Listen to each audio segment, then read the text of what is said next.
এদিকে কোরবানির ঈদে পশু ব্যবসায়ীদের কাছ থেকে টাকা ছিনতাইয়ের মতো ঘটনা প্রতিরোধে কার্যকরী ব্যবস্থা নেওয়া হয়েছে বলে জানিয়েছেন র্যাবের মহাপরিচালক মোহাম্মদ আহসান হাবিব পলাশ।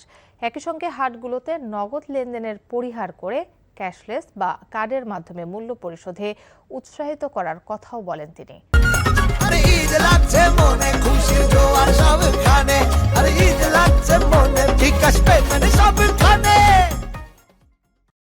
রোববার ঢাকার গাবতলী পশুর হাট পরিদর্শন শেষে নিরাপত্তা ব্যবস্থা নিয়ে সাংবাদিকদের সাথে আলাপকালে তিনি এসব কথা বলেন। ডিজি বলেন, পশু ব্যবসায়ীদের কাছ থেকে পশু বিক্রির টাকা ছিনতাইয়ের মতো ঘটনা প্রতিরোধে বিভিন্ন প্রতিরোধ ব্যবস্থা নিয়েছে র্যাব। পশুর হাটে ক্রেতাদের ভোগান্তি রোধে কন্ট্রোল রুম এবং ওয়াচ টাওয়ার স্থাপন করা হয়েছে। কোরবানির পশুবাহী যানবাহন যেন কেউ জোরপূর্বক কোনো নির্দিষ্ট হাটে নিতে বাধ্য না করতে পারে সে বিষয়ে নজরদারি অব্যাহত রয়েছে বলেও জানান তিনি।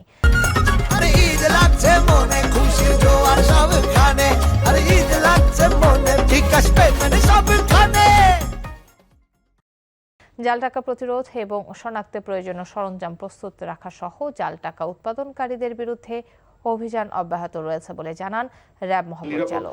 চৌকির সংখ্যা এবং টহল সংখ্যা বৃদ্ধি করা হয়েছে। কোরবানির পশুর হাটে ক্রেতাদের ভোগান্তি রোধে কন্ট্রোল রুম এবং ওয়াচ টাওয়ার স্থাপন করা হয়েছে। পাশাপাশি নগদ লেনদেন পরিহার করে ক্যাশলেস বা কার্ডের মাধ্যমে মূল্য পরিশোধে উৎসাহিত করা হচ্ছে। জাল টাকা প্রতিরোধ এবং শনাক্তে প্রয়োজনীয় সরঞ্জাম প্রস্তুত রাখা সহ জাল টাকা উৎপাদনকারীদের বিরুদ্ধে অভিযান অব্যাহত রয়েছে।